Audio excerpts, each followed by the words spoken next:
Happy Tuesday, everyone. I'm Char Nolan, a member of the culinary team here at Rouxbe. Thank you so much for tuning in to my live event. Lots of great discussion in the question box today, so I'm excited about that. I did want to remind everyone that October is Breast Cancer Awareness Month. It's Fire Prevention Month. We should all have fire extinguishers in our kitchens or at any demos that we are doing. And it's also Cookbook Month. And I get asked repeatedly, Char, what's your favorite cookbook? So I thought, without any surprise to anyone, my favorite cookbook is The Engine 2 Diet by Rip Esselstyn. The book was written in 2009, I think before the big tsunami of plant-based education and plant-based food and culinary, etc., began. And I love the book for many, many reasons. One, because it was the first plant based cookbook that I ever purchased, and I can tell you the day and time and where I bought it. But the book has a lot of sentimentality to me because it was the book that was my springboard into becoming plant based and embracing this lifestyle. The recipes in it are very easy to follow. I find them all delicious. If you're going to ask me what I'm going to have for Thanksgiving dinner, because I have an Italian heritage, we always have lasagna, and I will make Rip's Raise the Roof lasagna and serve it along with the rest of the meal that my family and I will eat. You might recognize the name Esselstyn because Dr. Caldwell B. Esselstyn had written the Prevent and Reverse Heart Disease book, which has some recipes from Anne Kreil Esselstyn.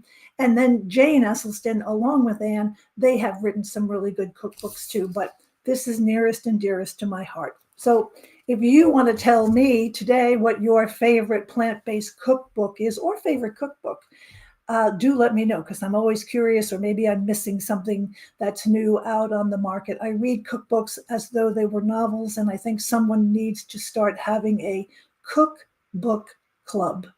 Anyway, we're going to start off with our questions today, and I may have a couple of reminders throughout.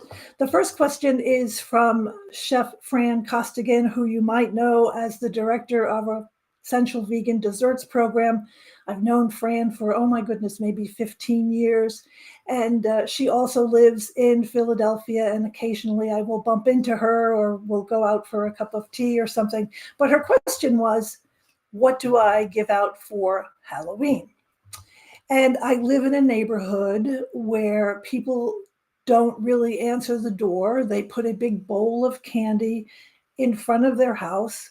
They may have a fire pit. We don't have a fire pit, but we leave a big bowl of candy. But we have two bowls. We have a traditional one. And then, Fran, because we live in Pennsylvania, I put this little basket together, which I will actually have on a stool in front of my house on October the 31st. But we live in Pennsylvania, and of course, we're going to have pretzels. Everyone in Pennsylvania eats pretzels. So these are made by Utz, one of the oldest pretzel makers in the country, I believe. And kids like them. They don't love them, but it's better than not being able to take something from a basket. And a couple of other things in here are raisins, because sometimes kids love raisins. We have some hip peas. They are kind of like a version of a cheese doodle. Are they plant perfect? No. But if you're a child who might have a peanut allergy or a dairy allergy or any kind of allergy, these are plant-based, they are kosher, so that a child can also take something and enjoy it. And I think that my favorite thing in here might be these fruit bars, which everybody also seems to love. So pretzels for the win. You can buy 30 of these little bags for about $6, and they last forever. So there you go. That's what I give out for Thanksgiving. Sometimes I'll also give out a name brand mini applesauce cup, because if you buy a name brand, it always has the product name and its ingredients. And the other thing that I do is I have a big sign that says peanut free, allergy free, da, da, da, da, da. And then I say at the end, please have an adult read the ingredient list to you to make sure it is delicious and safe. And that's what we do for this holiday in my house. So good question, Fran. There are some really good vegan options in there. And Free to Be makes a really nice version of a peanut butter cup, but it's nut free and the chocolate is vegan. So come to my house on Halloween, trick or treat, come as a chef. So that was a good question. Tammy had asked a question about baking sourdough bread that is gluten free. And that is another very good question. And I find myself oftentimes thinking that I'm going to make a delicious loaf of bread and I buy a specific flour and it's not quite there. So I always go to a website called Bakerita, Bakerita, and the website is below. And she has very good tips, very good practical tips. She tells you what flour to use. She tells you if you need to use psyllium husk or not. She talks about hydration, getting the proper hydration for your bread, pardon me. So I would highly suggest checking out her website and making it as a solid reference for you when you begin to make more sourdough bread. And I think you're going to meet success with the suggestions that she provides. So there we go. So I loved Carmen's question. Hi, Carmen. Good afternoon. Carmen wants to know how you calculate the selling price of an item. So at the, you'll see enclosed here is a reference for what's called Calculator Academy Cookie Cost Calculator. And it actually works really, really well and can help set you straight when you want to make something. One of the things that happens oftentimes with people who are starting to go into the business, so to speak, is that we really undersell ourselves because it's very easy to let some facts sort of escape what you're going to do. So one of the things that I highly recommend is to pay yourself an hourly rate. And this includes when you go to the grocery store and you have to buy your flour or your other ingredients. You should be on the clock for that. And you have to understand your food costs, the prep time. If you're teaching a class or you're at a, shall we say, a farmer's market, you're going to pay yourself an hourly rate for every hour that you're there. And if you're teaching a class, it's going to be your class time. And the other thing I did want to take into consideration, there are three other things. One is if you are going to rent a kitchen, either a incubator kitchen or maybe your church has a professional kitchen that you can use, you're going to have to pay them a fee. So you have to take that into consideration. And the other thing is your insurance. You need to have food handler insurance. I can tell you from a personal perspective that I pay about $600 a year for my chef insurance so that when I either cook for someone or I go teach a class for someone, what people eat and everything else is covered. And then you've got to look into taking your Safe Serve class, which gives you a 5-year certification that expresses that you understand all aspects of food safety. So I think you're going to enjoy the website. And those are just a few personal tidbits. And I wanted to say for anyone who is teaching classes that it's really important that you itemize your bill when you send it to whomever, and that you itemize things like shopping time, prep time, travel time, parking, and other things like that. So then you take that into consideration and then come out with a fee per class. And when you look at it as a fee per class, it all makes sense and comes together. And I wanted to say one other thing. Several years back, I was doing a workshop, and I think that it was called How to Make a Business Out of Your Hobby. And my most important message that I always tell people is that when your neighbor comes to you and says, hey, can you make me that delicious vegan loaf that you've been making me for the last 10 years? You have to stand on your ground and say, certainly, I'm now charging $15 per loaf. When do you want me to deliver it? So you have to stand firm on your hobby as becoming a business and that you are no longer the neighborhood cookie dealer and that you are developing a business that's going to boom when everything gets into place. So I hope that that has been a helpful question for you. And if you have any questions about that, you can always feel free to email me, char@rouxbe.com. And I think the website is really very, very helpful.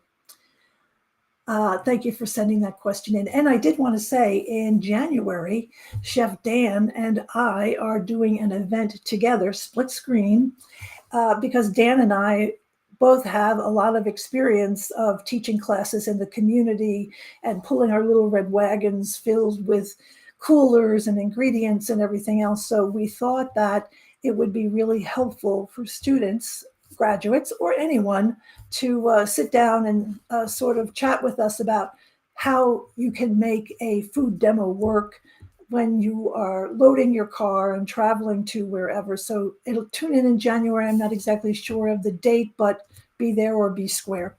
So my next question is from Cecilia L. Cecilia, good afternoon. I loved this question for a couple of reasons. One being, if you all think back to the recipe for the simple cabbage soup, although I've always thought it's not really a simple recipe, it should just be called cabbage soup.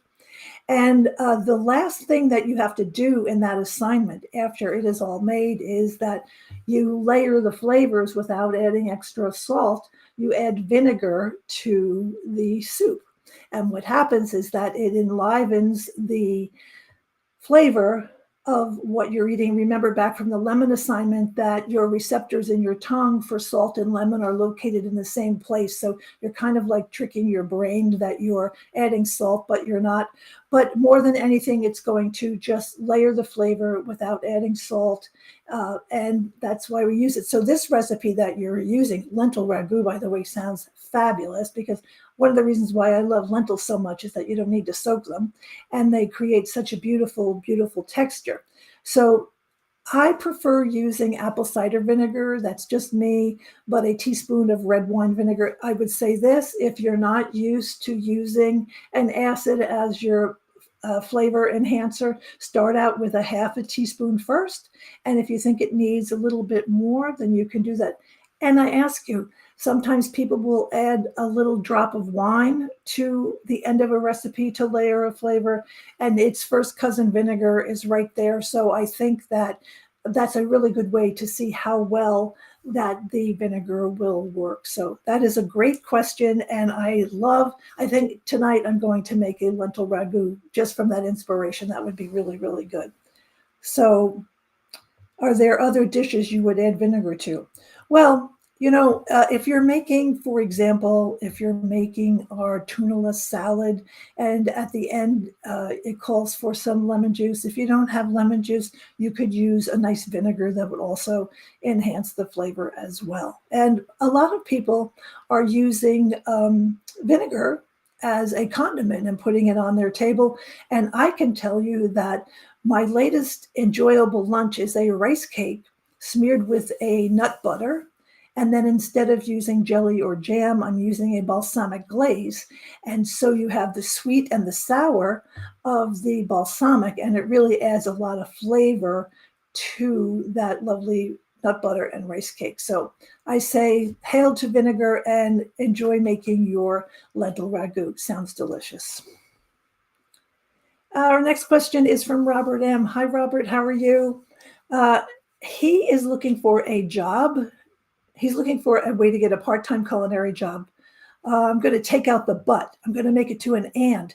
And I am 55 and not looking for full-time employment.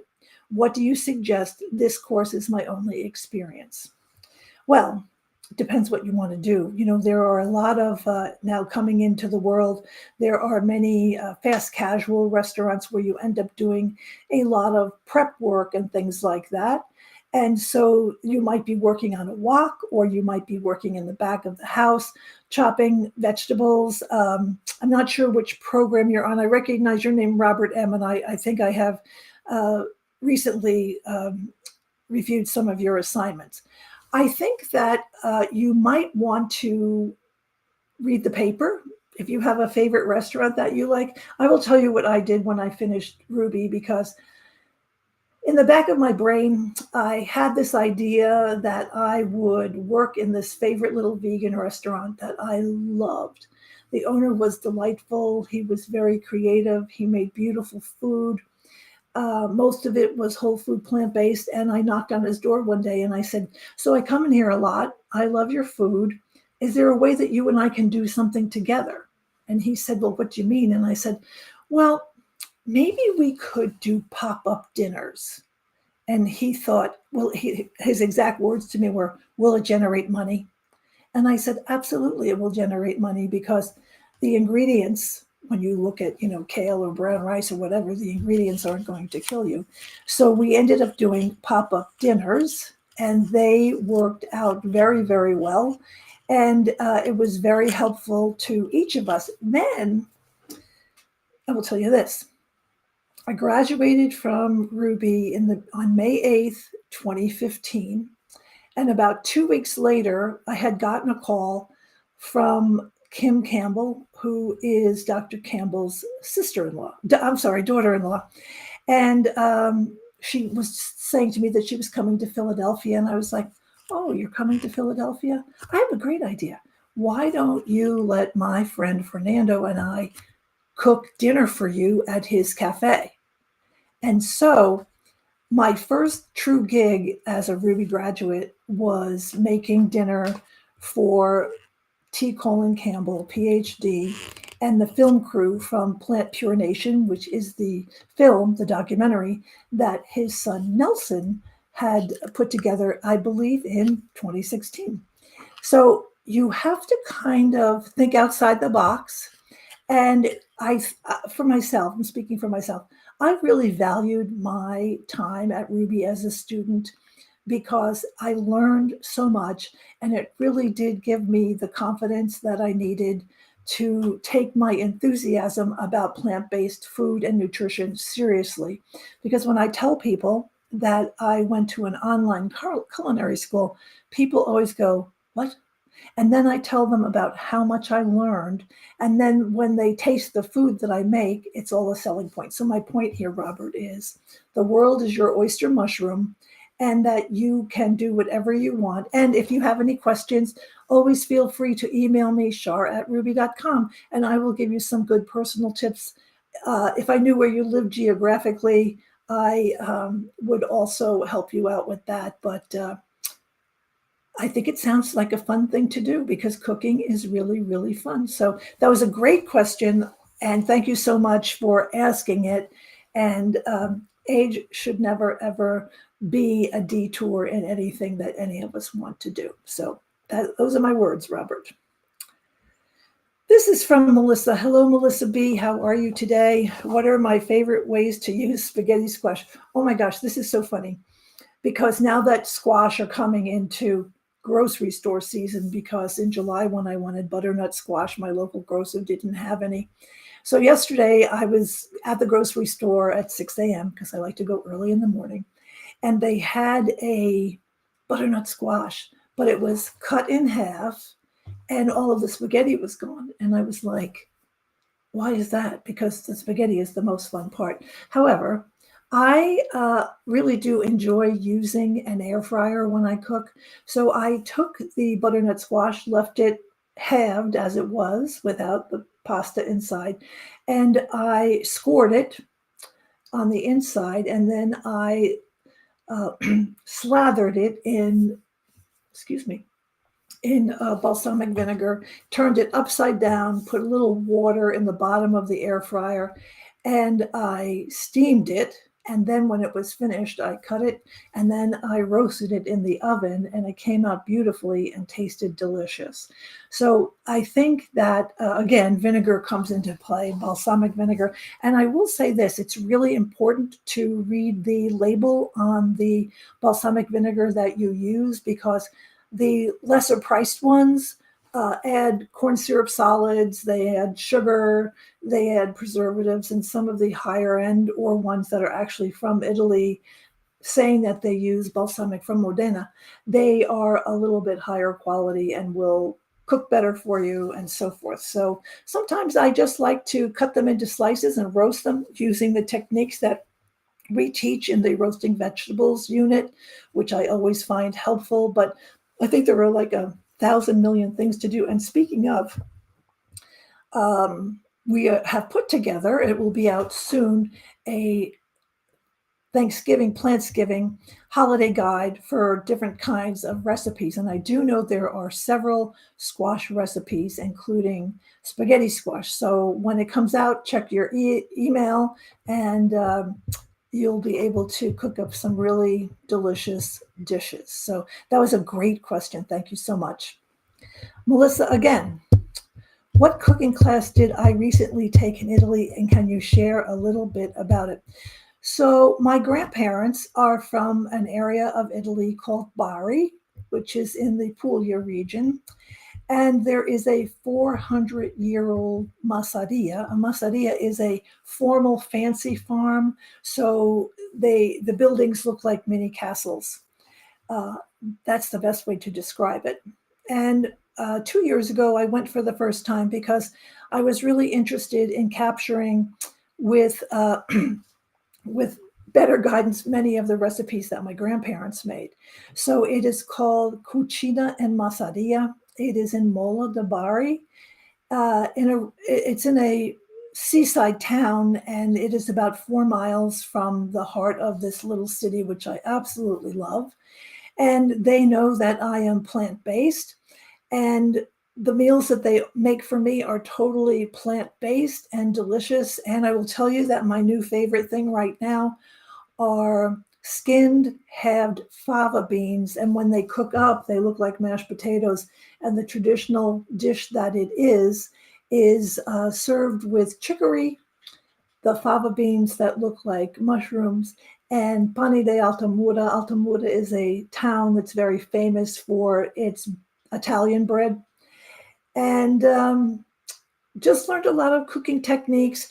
And when I come back, I take the recipes and I convert them so that there's no oil or no salt, because the farm is actually on an olive farm. And olive oil is part of the culture. And even though I personally don't use olive oil, I think that when you are a traveler anywhere, that it's really important to embrace the culture, which is easy to do. But I have a wonderful time there, and it's very relaxing. And I have a fondness for all of the people. And interestingly, I'm finishing my master's degree, and I'm starting to really put the nuts and bolts into my thesis. And I'm hoping to stay in Mola for about 2 weeks so that I can complete my thesis in an environment that I love, excuse me, and one that was so dear and special to my grandparents. So Mola de Bari, Cucina and Massaria. And maybe we can get that link for you. The people are beyond lovely. Anyway, one more from Melissa. What's your favorite way to use lion mane mushrooms?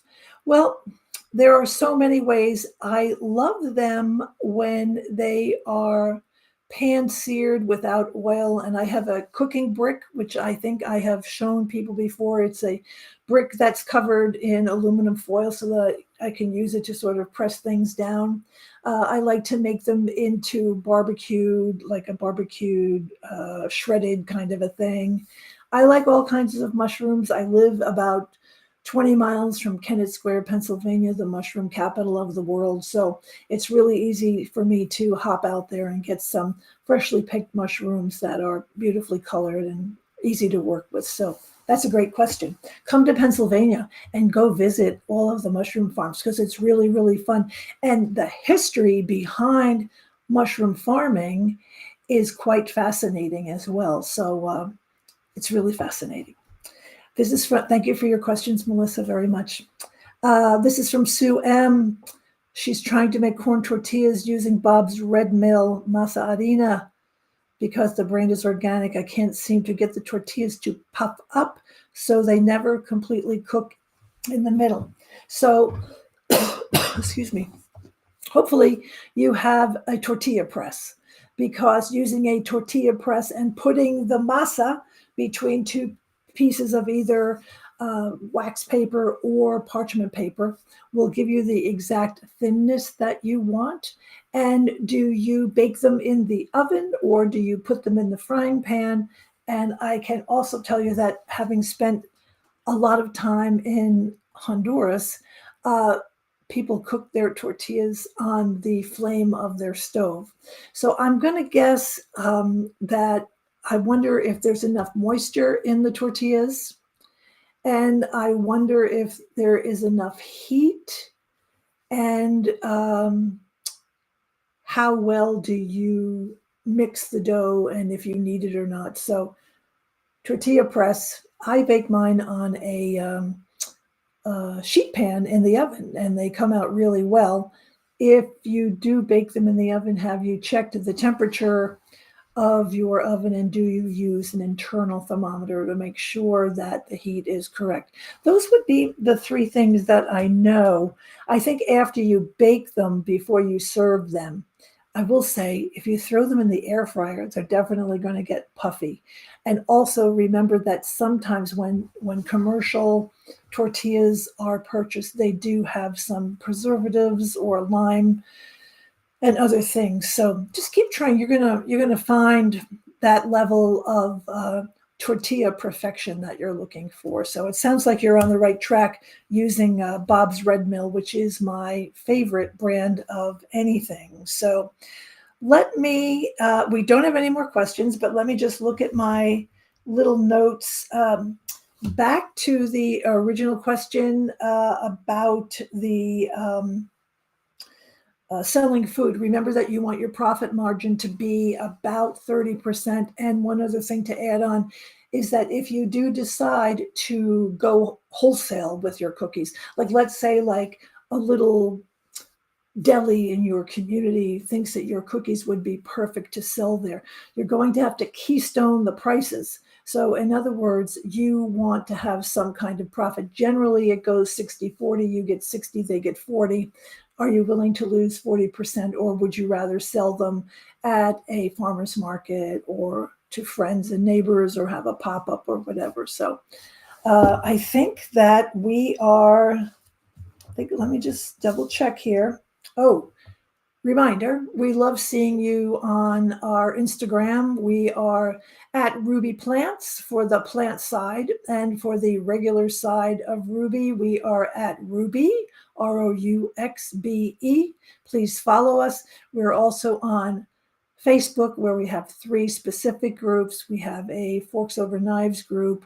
We have a Plant Pro group from everybody who's studying to be a plant-based chef. And then we have the professional cook certification. And we post different things on each one, so you'll never be bored seeing the same content on each site, which I always think is fun. So without any more questions, we have answered them all. It has been a delightful day.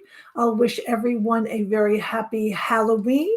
Next week, Chef Dan is up, so I'm sure that you'll all look forward to being with Chef Dan. And the week after that is might be Chef Fran. So there we go. November 4th, Chef Fran is on with some delicious things to talk about. So thank you so much for tuning in. I'm Char Nolan. Hope to see you soon. And thank you so much for tuning in. From the City of Brotherly Love and Sisterly Affection, I'm Char Nolan signing off. Bye now.